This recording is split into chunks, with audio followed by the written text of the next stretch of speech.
Salam jumpa pemirsa, kembali lagi dengan saya Elvina Leatemia dalam info berita terkini. Kami akan menyampaikan informasi terbaru dan teraktual selama 30 menit ke depan ke tengah layar kaca Anda. Untuk itu pemirsa, kita ikuti info berita terkini selengkapnya.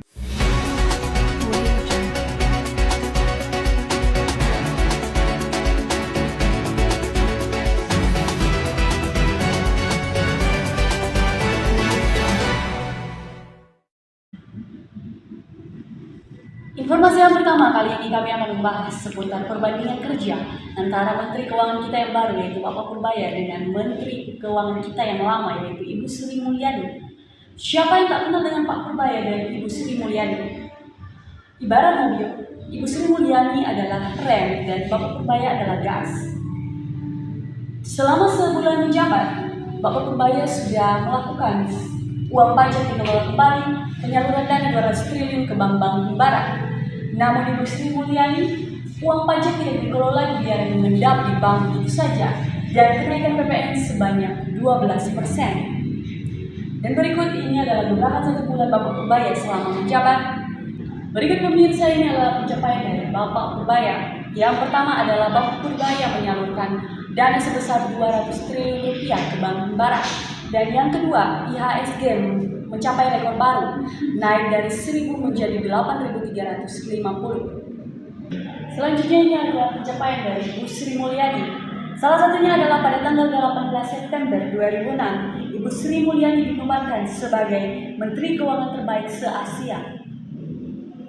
Baik pemirsa, tadi kita telah banyak membahas mengenai kinerja Sri Mulyani dengan Bapak Purbaya.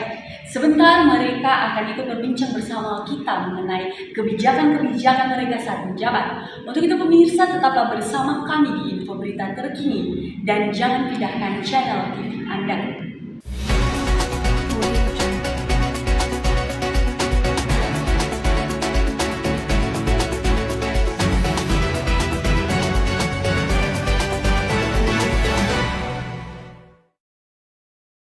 Pemirsa, kembali lagi dengan saya Elvina Leatemia di info berita terkini.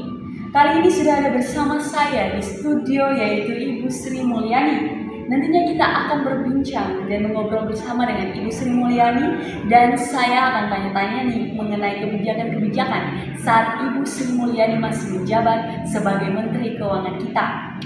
Untuk itu mari kita menyapa Ibu Sri Mulyani. Halo Ibu, apa kabar? Puji Tuhan, baik. Sehat Bu? Sehat. Baik Bu, langsung saja kita ke pertanyaannya. Bu Sri, waktu Ibu saat masih menjabat menjadi Menteri Keuangan kita, Ibu terus-terusan menghimbau agar rakyat membayar pajak. Dan saat rakyat telah membayar pajak tersebut, Ibu malah menyimpan uangnya begitu saja, mendiamkannya di kas negara, dan uangnya tidak dikelola kembali. Berbeda dengan Pak Purbaya yang mengelola uang pajak tersebut dengan cara disalurkan ke bank-bank himbara agar terciptanya perputaran ekonomi dan membawa dampak bagi masyarakat. Selain itu juga, kebijakan Ibu ini pada Februari lalu yaitu PPN naik sebanyak 12% ya Bu, yang akibatnya menyulitkan masyarakat kita sendiri. Apakah Ibu tidak memikirkan masyarakat kita yang gajinya UMR atau bahkan di bawah? Bagaimanakah mereka dapat mengelolanya saat dihadapkan dengan kenaikan PPN 12% ini? Dan selain itu, mengapa Ibu juga terlihat seperti bergantung pada pajak untuk meningkatkan perekonomian negara ini? Padahal negara kita ini kan kaya akan sumber daya alam yang dapat dikelola dan dimanfaatkan. Kenapa nggak minta bantuan dari sektor pertambangan ataupun swasta? Kenapa hanya bergantung pada satu aspek saja yaitu pajak? Mungkin boleh dijelaskan Bu? Oke, baik. Terima kasih atas pertanyaannya. Saya akan menjawab kenapa sampai kita mau bergantung kepada pajak ya. Jadi kenapa sampai kita bergantung kepada pajak? Karena yang pertama, pajak adalah kewajiban masyarakat yang memang harus kita bayar. Karena dari hasil pajak tersebut kita memakai untuk membiayai negara. Contohnya, yang pertama ada untuk membangun sekolah, membangun rumah sakit, menggaji para ASN, TNI, Polri, dan juga untuk membangun jalan dan jembatan. Untuk pajak juga dipakai untuk pemerataan kesejahteraan. Yang pertama ada sekolah gratis, kesehatan murah, dan juga bantuan UMKM. Dari hasil pajak juga dipakai untuk membiayai negara fasilitas umum.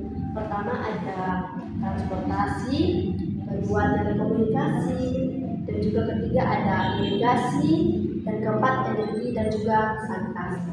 Jadi inti dari kalian membayar pajak itu dipakai untuk membiayai negara. Sekian itu saja dari jawaban saya. Terima kasih. Baik, terima kasih Ibu, jawaban yang sangat membuat kami paham ya. Baik pemirsa di rumah, tak terasa perbincangan kita dengan Ibu Sri Mulyani telah berakhir. Sebuah kehormatan bagi saya dan bagi kita semua, bahkan bagi pemirsa di rumah, dapat mendengarkan langsung pemikiran, pengalaman, dan kebijakan saat Ibu Sri Mulyani menjabat sebagai sosok perempuan hebat yang telah memberikan kontribusi besar bagi negara Indonesia. Untuk Ibu Sri, terima kasih atas waktu dan wawasan serta jawaban yang telah disampaikan untuk kami dan pemirsa di rumah. Dan kepada seluruh pemirsa di rumah, terima kasih telah setia untuk tetap menemani acara talk show kami bersama Ibu Sri Mulyani dari awal hingga akhir. Namun, jangan berpindah dulu dari layar TV Anda, karena kita masih punya satu bintang tamu yang luar biasa. Namun, kita jeda setelah iklan berikut ini.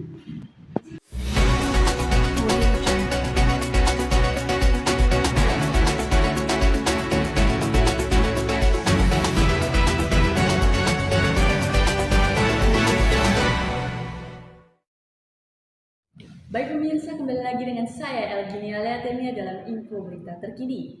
Kali ini kita kedatangan satu bintang tamu yang luar biasa, yaitu Bapak Purbaya. Untuk itu kita beri tepuk tangan untuk Bapak Purbaya.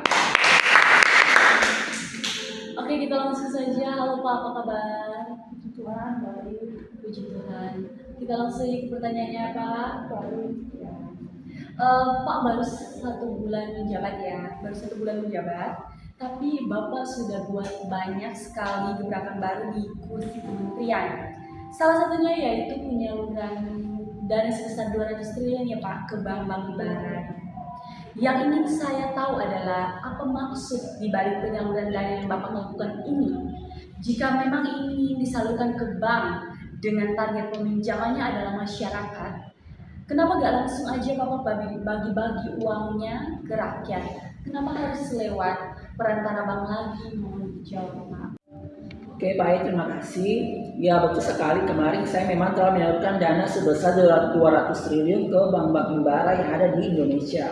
Alasan saya menyalurkan dana ini adalah agar pertumbuhan ekonomi di negara kita itu tuh naik, karena yang seperti yang kita tahu pada era Jokowi itu rata-rata pertumbuhan ekonomi kita itu menurun jika dibandingkan pada pertumbuhan ekonomi sebelumnya pada era SBY. Pada era pertumbuhan ekonomi pada era Jokowi itu cuma rata-ratanya hanya 5%, padahal pada era SBY itu sebesar 6%. Otomatis di situ memiliki perbedaan penurunan yang signifikan sebesar 1%, kan? Alasan saya menyalurkan dana sebesar ini adalah agar dapat disalurkan kembali ke dari bank himbara kepada nasabah lewat cara pinjaman dan juga kredit. Nasabah-nasabah yang dimaksud oleh saya di sini adalah nasabah-nasabah seperti pengelola UMKM, pemilik perusahaan maupun pabrik. Jika mereka ini yang meminjamnya, otomatis mereka pakai untuk mengembangkan usaha mereka, dan jika usaha mereka telah berkembang, otomatis mereka memerlukan karyawan tambahan yang baru. Dan jika karyawan baru telah ada, otomatis angka pengangguran di negara kita ini akan menurun. Jika dipikir-pikir memang langkah ini terdengar sulit ya untuk direalisasikan, namun perlu diketahui bahwa ini adalah kunci sukses untuk menuju ekonomi kita yang lebih baik lagi ke depannya. Jadi itu alasan saya menyalurkan dana sebesar 200 triliun dari kas negara ke bank himbara. Terima kasih. Baik, terima kasih Pak untuk pemahaman bagi saya, bagi kita semua, dan bagi pemirsa juga di rumah yang sedang menyaksikan obrolan talk show antara saya dan juga Bapak Purbaya. Saya sangat senang sekali bisa memahami apa yang disampaikan Bapak, dan juga pemirsa juga bisa mengerti dan memahami apa yang disampaikan oleh Bapak Purbaya. Baik pemirsa di rumah, tak terasa obrolan panjang kami dengan Bapak Purbaya telah berakhir, dan sebuah kehormatan bagi kita, bagi Anda semua di rumah dapat berbincang secara langsung dengan Pak Purbaya, dapat memahami apa yang Bapak Purbaya sampaikan. Dan buat pemirsa di rumah, jangan dulu berpaling dari layar TV Anda, karena kita masih punya satu segmen, yaitu segmen terakhir. Oleh karena itu, ikutilah kami tetap dalam info berita terkini.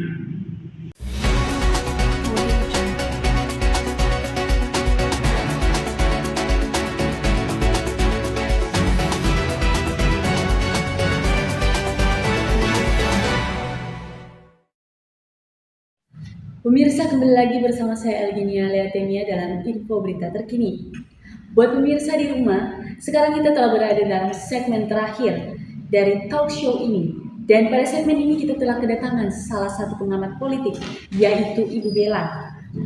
Beliau ini yang akan mengamati kinerja Bapak Purbaya serta Ibu Sri Mulyani dan gaya komunikasi dari Bapak Purbaya dan Ibu Sri Mulyani. Langsung saja kita sapa. Halo Bu Bella, bagaimana kabarnya? Alhamdulillah, baik Bu. Mungkin Ibu bisa perkenalkan diri dulu ke pemirsa di rumah. Silakan Bu.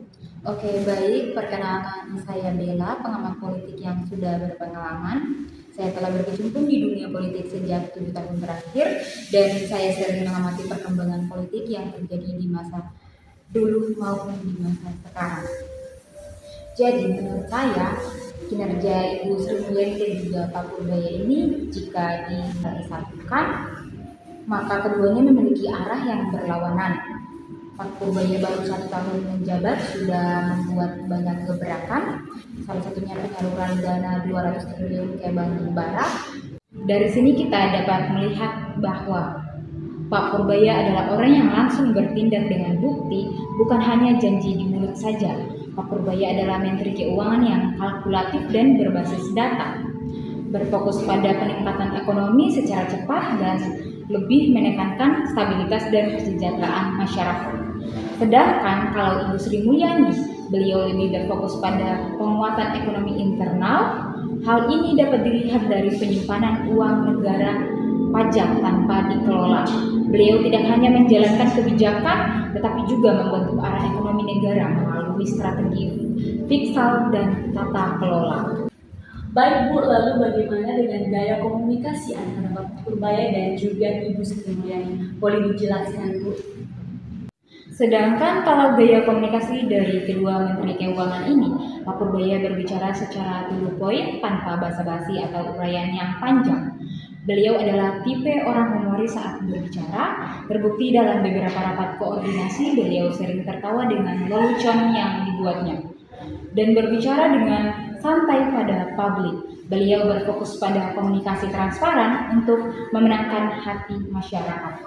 Kalau Ibu Sri Mulyani, beliau memiliki gaya komunikasi yang luas, yang strategis.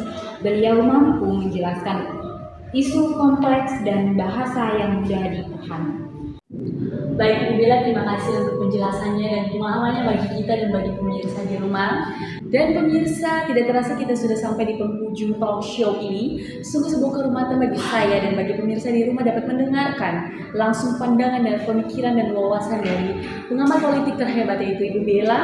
Dan saya ingin mengucapkan terima kasih kepada Pak Purbaya, Ibu Sri Mulyani serta Ibu Bella yang sudah mau meluangkan waktunya untuk berbagi pengalaman, berbagi wawasan dan pemikiran untuk kita serta masyarakat di luar sana. Semoga diskusi kali ini tidak hanya menambah wawasan kita, tetapi juga menginspirasi kita semua untuk ikut berkontribusi dalam membangun Indonesia yang lebih baik lagi. Ayo maju, kita adalah agen perubahan untuk negara Indonesia yang lebih baik ke depan. Dan saya Elginia Leatemia bersama para kru yang bertugas, kami pamit undur diri. Sampai jumpa.